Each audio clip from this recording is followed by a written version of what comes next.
कुछ समय पहले मैंने स्वेटिंग के ऊपर एक बहुत ही एक्सटेंसिव वीडियो सीरीज बनाई थी अपने चैनल पे और मैंने उससे रिलेटेड एक ई बुक भी लिखी थी जो मेरी वेबसाइट bstupid.com पे अवेलेबल है। लेकिन शायद एक ऐसा टॉपिक था जो शायद मैंने उसमें कवर नहीं करा, जिसकी वजह से मुझे बहुत बार रिक्वेस्ट आई कि सर आप स्वेटी पाम्स के ऊपर, जो पाम्स के ऊपर हथेलियों पे पसीना आता है कईयों के बहुत एक्सेस, उसके ऊपर वीडियो बनाइए।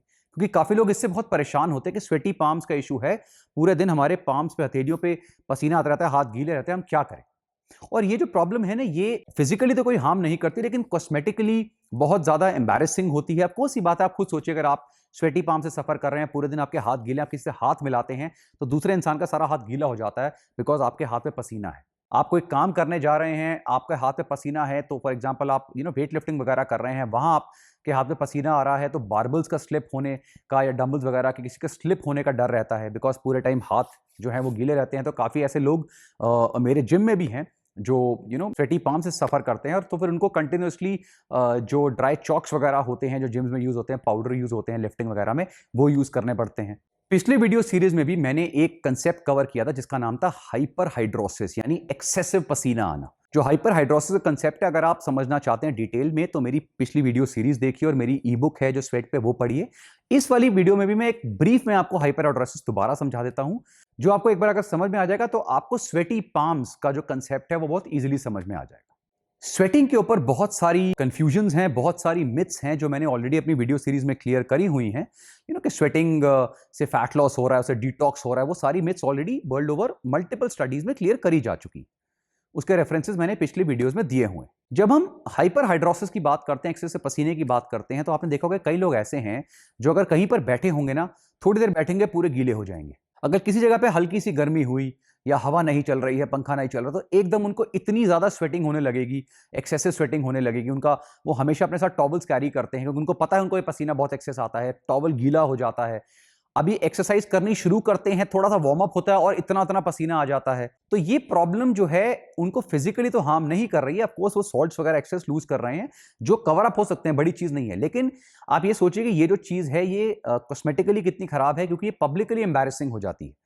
कोई इंसान बहुत स्मार्ट से कपड़े पहन के जा रहा है पार्टी में, उसे हाइपर हाइड्रोसिस इशू है और कुछ ही टाइम में वो गीला हो गया क्योंकि इतना पसीना आ रहा है, तो उसके लिए वो बहुत एम्बैरेसिंग हो जाता है।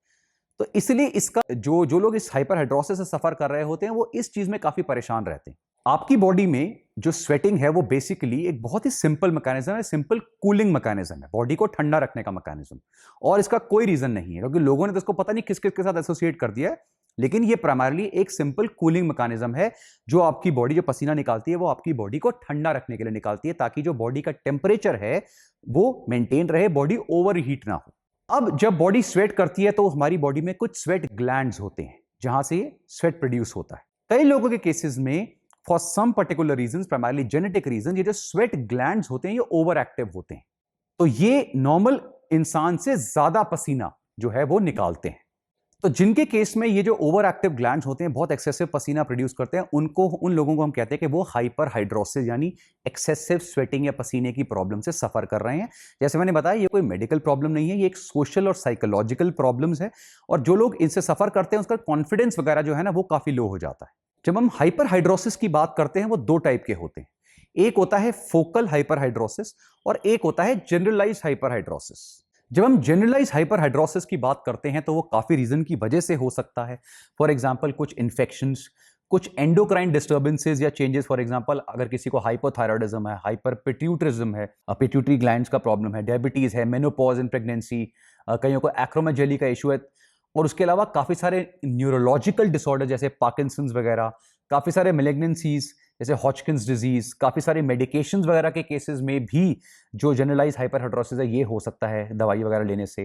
काफी केसेस में इंटॉक्सिकेशंस, काफी ड्रग्स या अल्कोहल वगैरह से, या जो लोग अल्कोहल या ड्रग्स की विड्रॉल उनको छोड़ के जो उसके सिम्टम्स से सफर कर रहे हैं उनको ये जनरलाइज हाइपर हाइड्रोसिस हो सकता है। तो जनरलाइज हाइपर हाइड्रोसिस के सारे रीजंस हो सकते हैं।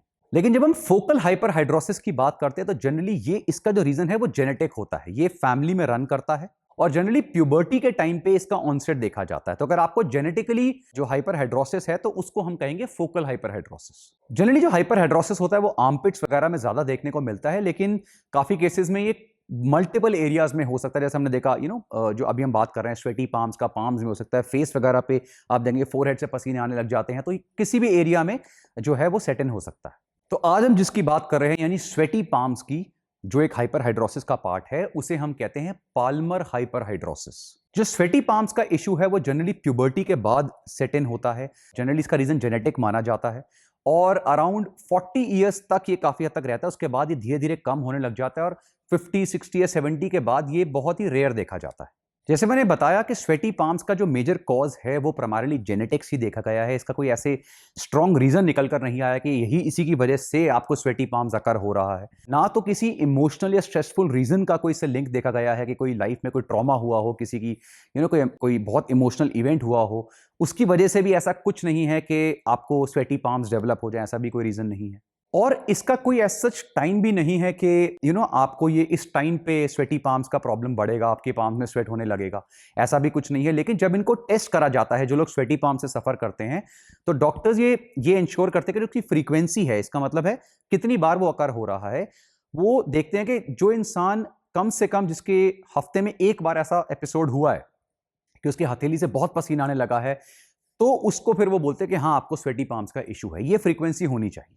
अब बिकॉज इसका कोई नोन कॉज नहीं है, इसलिए इसके जो सॉल्यूशंस हैं वो भी कोई 100% सॉल्यूशन नहीं है कि ये एक 100% सॉल्यूशन है जिसके थ्रू ये ट्रीट हो सकता है। लेकिन ऑफ कोर्स इसकी काफी सारी बहुत इफेक्टिव और अच्छी ट्रीटमेंट ऑप्शंस हैं जो बहुत इफेक्टिव हैं, काफी हद तक काम भी करती हैं, बहुत इजीली भी आप उसको कर सकते हैं। कुछ चीजें आप खुद भी कर सकते हैं, बट मैक्सिमम केसेस में डॉक्टर के इंटरवेंशन की जरूरत पड़ेगी। जो पहला सॉल्यूशन है, जो काफी सारे डॉक्टर, स्पेशली स्किन स्पेशलिस्ट वगैरह जो आपको रिकमेंड करते हैं, वो भी इसको काफी कॉमनली बोलते हैं स्टार्ट करने के लिए, जो आप लोग खुद भी कर सकते हैं, वो है एस्ट्रिंजेंट सॉल्यूशंस। यानी जो मार्केट में एंटीपर्स्पिरेंट्स वगैरह, यानी जो टैल्स या पाउडर्स आते हैं या एंटीपर्स्पिरेंट स्प्रेज वगैरह आते हैं, उनका यूज।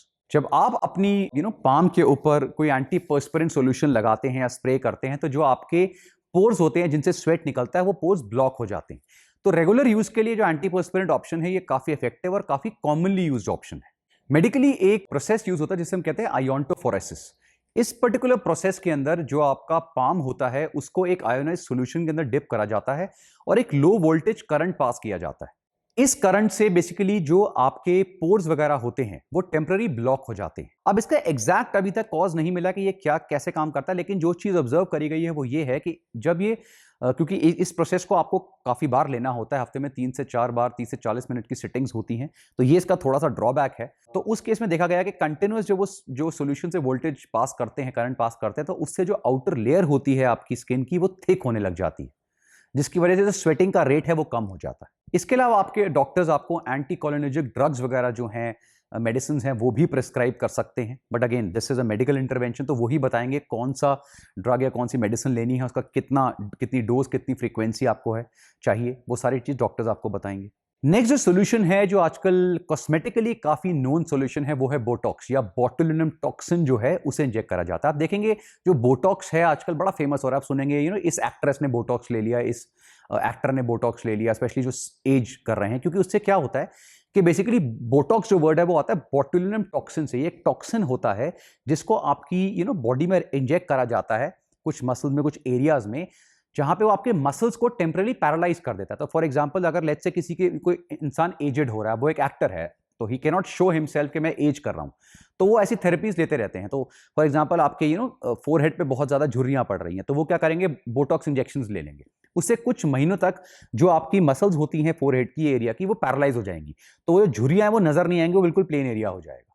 यही टॉक्सिन जब आपके पाम्स में दिया जाता है, हथेलियों में दिया जाता है एक्सेसिव स्वेटिंग के केस में, तो ये बेसिकली जो एसिटाइल कोलिन होता है ब्रेन में से, उसकी अमाउंट को कम कर देता है, उसके रिलीज को कम कर देता है, जिससे जो आपके स्वेट ग्लैंड्स को जो इंपल्स जाता है, यानी जो ब्रेन से इंडिकेशन जाती है स्वेट प्रोड्यूस करने की, वो कम हो जाती है। So this is also another method जो आजकल कॉमनली यूज होता है, लेकिन इसके दो डिसएडवांटेज है। थोड़ा सा पेनफुल हो सकता है क्योंकि इंजेक्शन वगैरह हैं, आपको बार बार लेने पड़ेंगे, लेकिन ये थोड़ा सा कॉस्टली पड़ता है, ये इसका बहुत बड़ा एक ड्रॉबैक है। उसके अलावा काफी सारी और भी थेरेपीज हैं जो यूज हो सकती हैं, वो कुछ स्पेशलिस्ट डॉक्टर्स उन पे काम कर रहे हैं। For example fractional radio frequency with micro needles, microwave therapy, या हाई इंटेंसिटी फोकस अल्ट्रासाउंड, ऐसी और भी थेरेपीज हैं जो आपको आपके स्किन स्पेशलिस्ट वगैरह बेटर बता पाएंगे कि कौन सी थेरेपी आजकल इफेक्टिव है। अनदर थेरेपी जो अब यूज होती है उसका नाम है थर्मोलिसिस, जिसमें कुछ माइक्रोवेव या लेजर्स को टारगेट किया जाता है, जिससे आपके स्वेट ग्लैंड्स जो हैं वो धीरे धीरे डिस्ट्रॉय होने लग जाते हैं। अगर इनमें से कोई भी थेरेपी काम नहीं कर रही है और आपका प्रॉब्लम बहुत एक्सेसिव है, तो फिर फाइनली सर्जिकल ऑप्शंस आती हैं, जिसमें सर्जिकली जो आपके पाम्स के अंदर जहां पर भी बहुत एक्सेसिव स्वेटिंग हो रही है, वहां से उन ग्लैंड्स को निकाल दिया जाता है। This is the last option. Again ये डॉक्टर्स के इंटरवेंशन पे होता है, बहुत एक्सट्रीम केसेस में ही यूज होता है। सो आई होप स्वेटी पाम्स को लेके जो आपके डाउट्स थे वो क्लियर हो गए होंगे। इससे रिलेटेड जो मैंने आर्टिकल लिखा है उसका लिंक नीचे डिस्क्रिप्शन में दिया हुआ है, उसे क्लिक करके आप मेरी वेबसाइट vstupid.com पे जाके वो आर्टिकल पढ़ सकते हैं, जहां पे मैंने उससे रिलेटेड जितने भी रेफरेंसेज हैं, रिसर्च हैं, उनके लिंक्स दिए हुए हैं। और ऐसी बहुत सारे अमेजिंग वीडियोस के लिए देखते रहिए वी स्टूपिड।